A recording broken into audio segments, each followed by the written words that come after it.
morning class and welcome to another lecture in climate dynamics, monitoring and variability. Today we will go into our final section in the final week of our lecture series, and that is shift from in situ measurement techniques for climatology and meteorological applications to remote sensing and remote sounding technologies that are usually done either through satellite systems or even ground-based systems. So, the first thing I will try to do is to give you a general idea of where and why remote sensing and remote sounding technologies are used, what they are for, and how they compare with in situ techniques that we have been discussing so far, either from ground in situ measurements of temperature, humidity, pressure, or upper atmosphere in situ measurements through radio sonde methods. So, in this context, we can define remote sensing and remote sounding applications as those which measure meteorological and climatological properties from a distance. That is, the sensor system itself is not in direct contact with the entity that is whose properties it is measuring. So, if you look at a temperature sensor or a pressure sensor that we looked at, the sensor is actually measuring the temperature, pressure, humidity values at the point that sensor is making contact with the air whose properties is being measured. Remote sensing is not like that.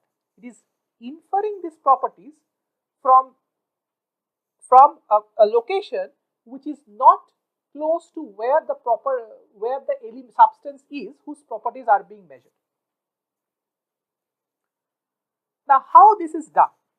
This is primarily done through the measurement and detection of electromagnetic radiation. Electromagnetic radiation is one of the few types of sensory information that is emitted by a substance and that can travel through empty space and can be detected far away from where the substance is. There are certain other signals also, like audio signals, that can also do that. But here, for meteorological and climatological applications, we will be focusing on electromagnetic radiation based detection property estimation systems. Now, this electromagnetic radiation can be emitted or reflected by land and sea surfaces, or can be emitted, scattered and transmitted by the atmosphere as well. So, we can measure the properties associated with surfaces, land surface, sea surface or surfaces of ice, and to understand what type of surface that is, what properties like temperature, etc. those surfaces have. Another option is measuring emitted, scattered or transmitted radiation from the atmosphere to measure the properties of the atmosphere through which this radiation has been passing. Now, all of these is usually done by orbiting instruments from space, basically satellites, but can also be done from ground-based stations, and examples like that are radar stations or LIDAR stations, which we will be discussing later this week. It can also be done through balloons and airplanes, which will contain these remote sensing systems. So, what are the applications? The applications of remote sensing are quite large and not only are associated with climatological or meteorological properties, but a lot of other properties associated with getting geographic and location information in defense and intelligence gathering methods, and in many other applications. Here though, we will primarily be looking at applications that are associated with meteorology and climatology.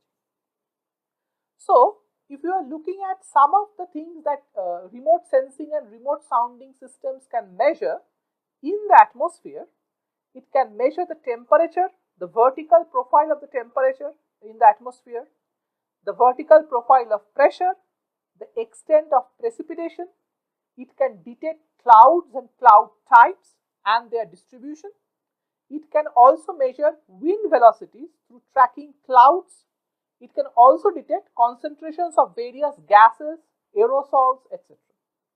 So the entire set of properties usually you need for climatological modeling, including atmospheric temperature, pressure profiles, precipitation amounts, cloud types, their distribution, wind velocities, gas concentration of various species, all of these can be detected by one or other type of remote sensing or sounding instruments.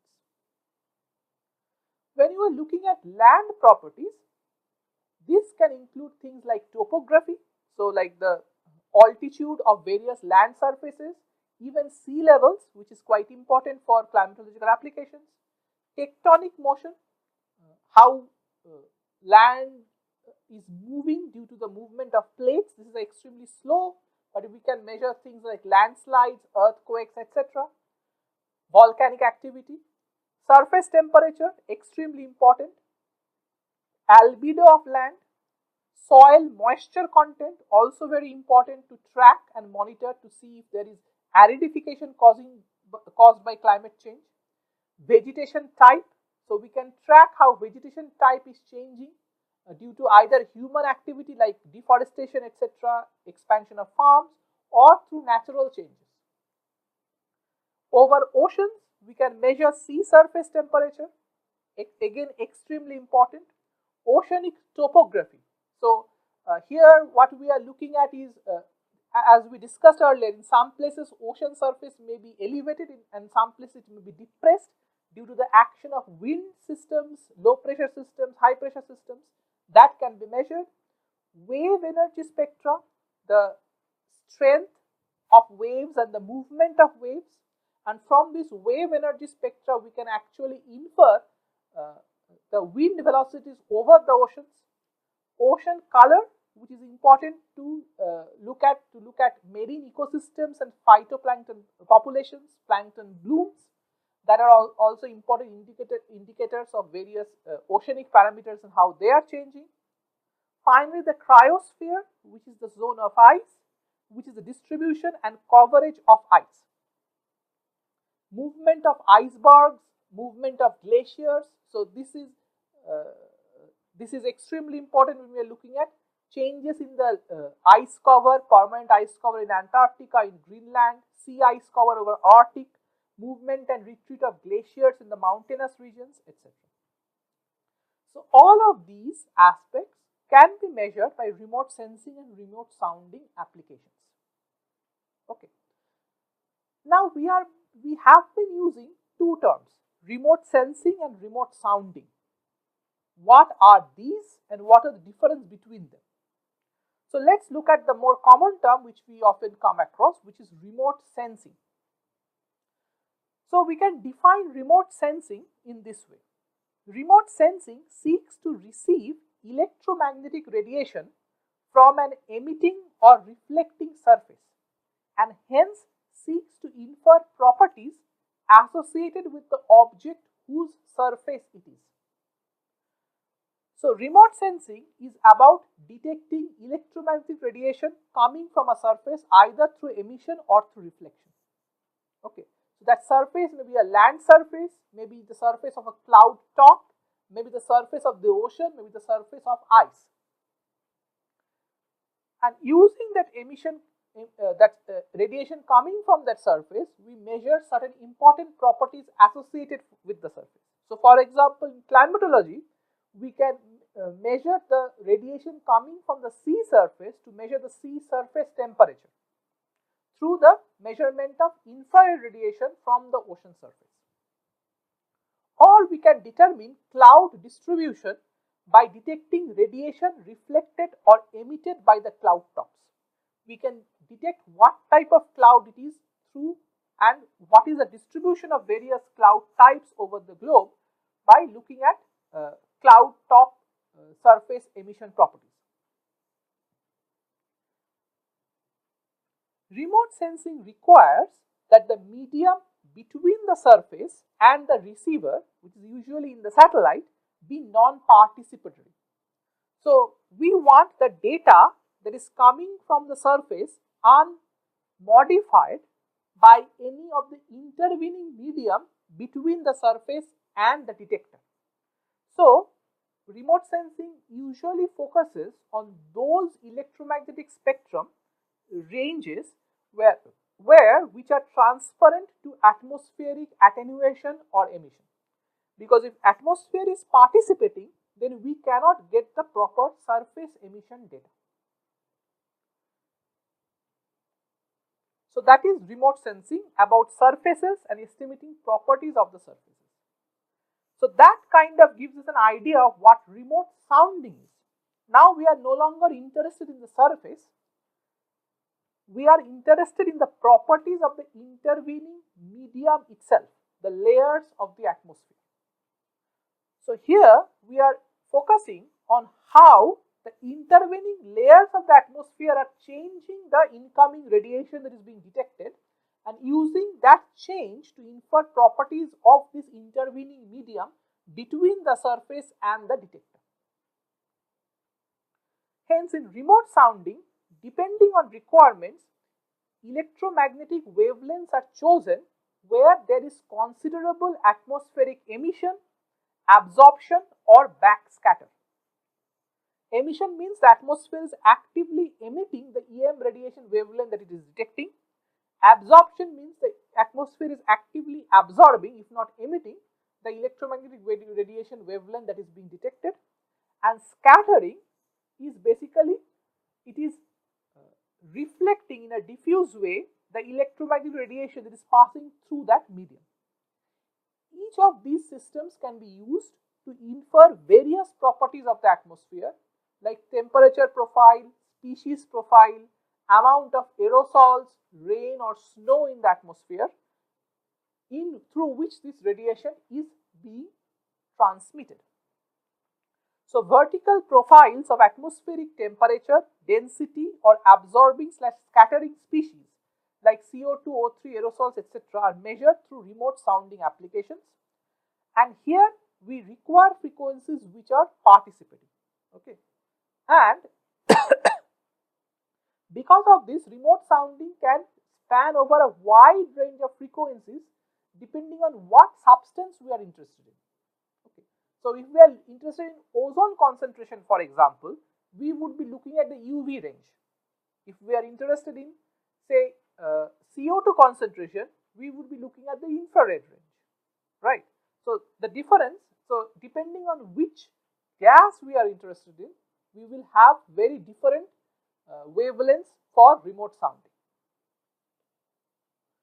A second terminology that you will also come across in remote sensing and remote sounding applications is active versus passive systems.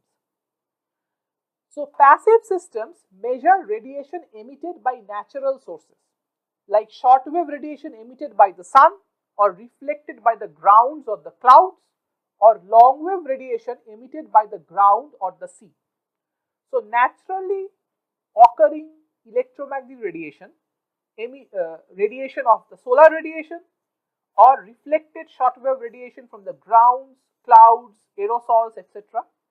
These can be measured, or long-wave thermal radiation emitted by the ground or the sea or even the atmosphere. If these are being detected, the detection system is called a passive system. Active systems differ from passive systems in that they generate their own electromagnetic source.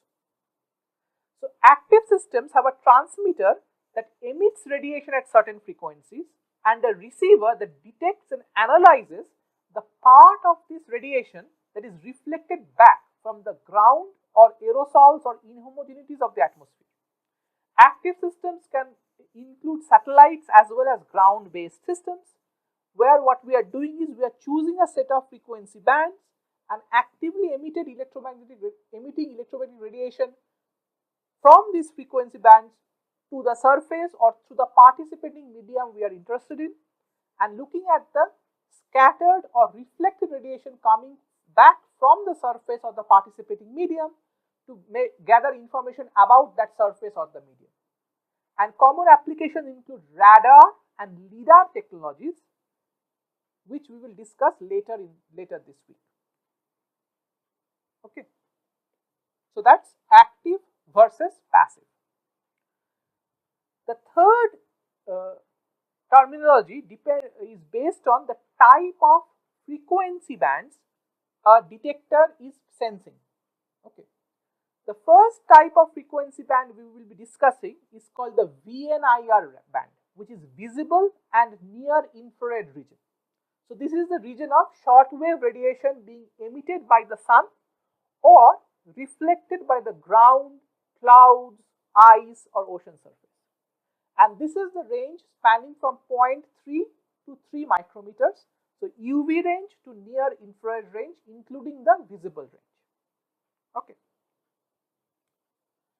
This can be used for aerial photography in visible spectrum and by electro-optical systems, which includes both visible and infrared region. In this class, we will not discuss aerial photography per se. We will be discussing the electro-optical VNIR systems, very near visible near infrared regions. Reflection or scattering of solar radiation by surfaces is the primary signal that is being detected by these VNIR receivers. So this is primarily talking about reflected radiation or scattered solar radiation. And usually only remote sensing applications are done in VNIR, because in the visible and the near infrared region there is very little active absorption and emission by the atmosphere. Okay. But scattering of course is possible. So scattering based remote sounding applications are there, and this we will be discussing later in the class. But mostly VNIR systems work for remote sensing applications. Okay. The second type of system is TIR, thermal infrared region. So this is the far infrared region, and here imaging is done between 3 to 15 micrometer. So 3 micrometer to 15 micrometer. So this is the thermal radiation range. If you remember, the 3 to 100 is the Earth's total radiation spectrum micrometers, and 15 is where the Earth's radiation more or less peaks. And the detection range for our case that we look for TIR imaging is 3 to 15 micrometers, because beyond 15 micrometers the water vapor signal is too strong for it to be much use. Okay. And this basically is used to detect thermal radiation received from terrestrial surfaces. TIR applications can involve both remote sensing and remote sounding.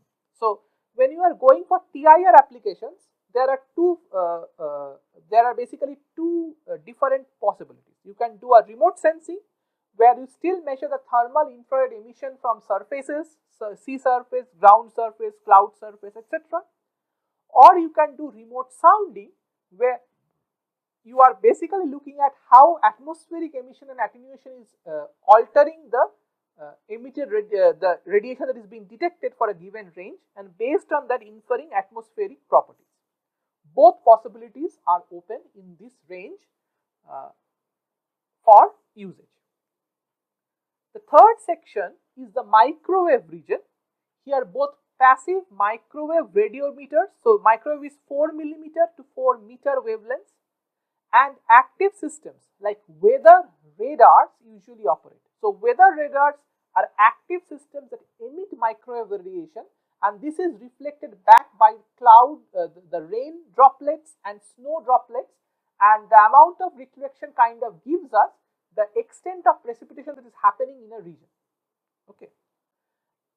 So here both remote sensing and remote sounding methods are done.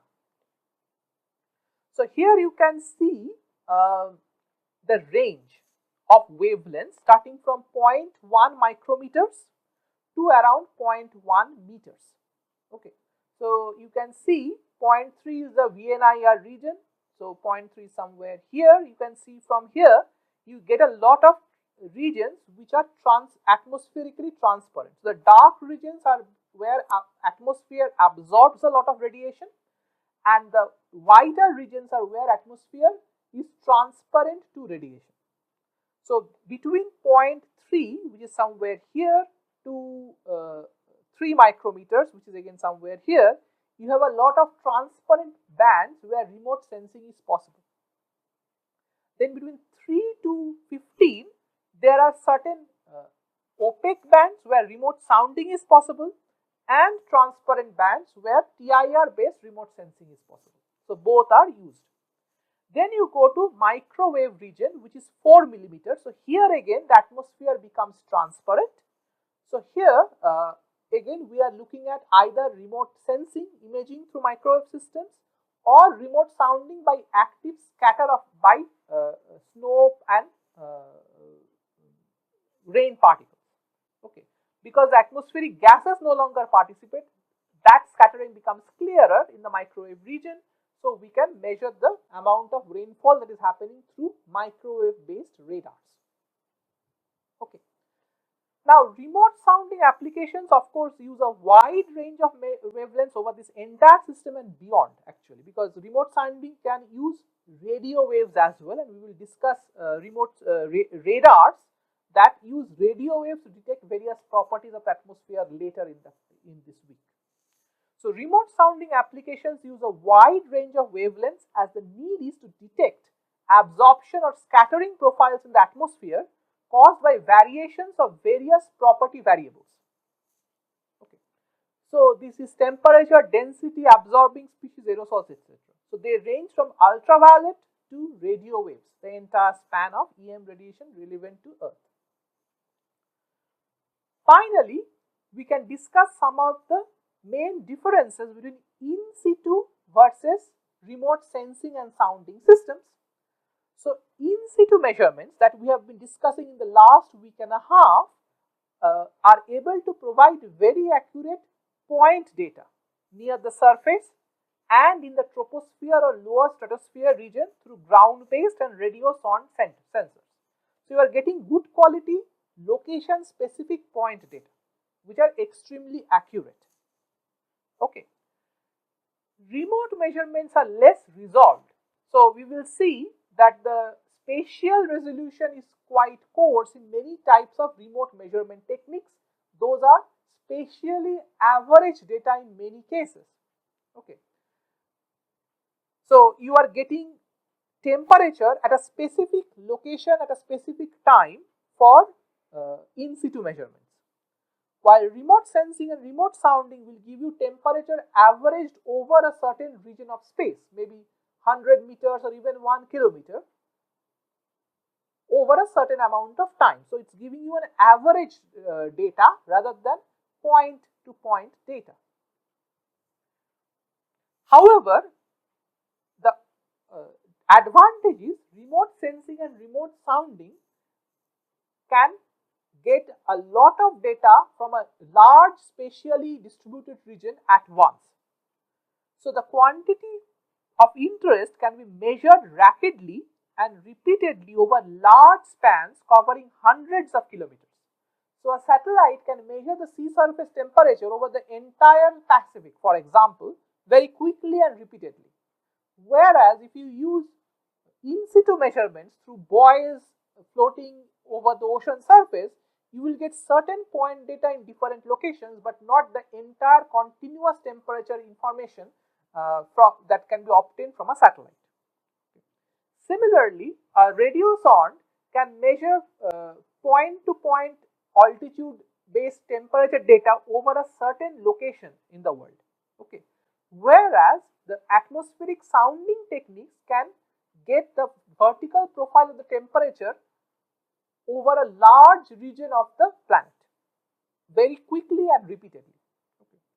So that is one of the advantages of remote measurements, that the entire global picture of a certain property can be easily obtained over the entire globe, over an entire nation, over an entire continent, over an entire ocean.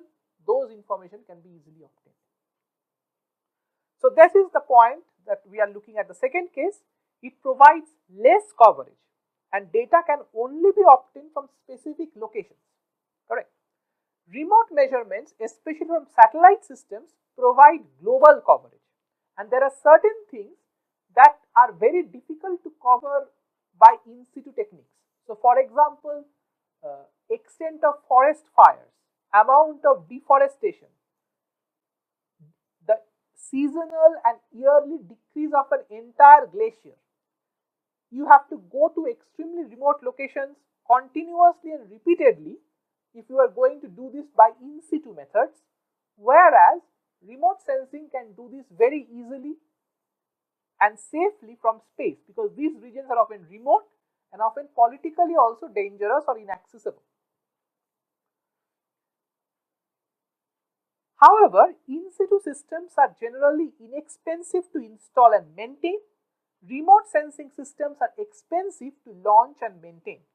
You have to have sophisticated satellite systems, satellite launchers that are launching a system in space, and you have to have a dedicated team of scientists and engineers maintaining the satellite trajectory and maintaining all its instruments remotely from a ground station, right? So the entire launching and maintenance of a satellite over say a decade of its operation is quite costly. Of course, with the advent of commercial, less costly satellite systems in the recent decades, that cost is decreasing very rapidly, and this is one of the places where there is a lot of innovation happening in satellite technology to decrease the cost of these satellite systems. Okay. So in that way, remote sensing is becoming more common and more ubiquitous as the costs are decreasing. All right. So today we will stop here. I hope I gave a brief introduction of the various what remote sensing and remote sounding is, its types and advantages and disadvantages. We will continue the discussion in the next class. Thank you for listening and see you in the next class.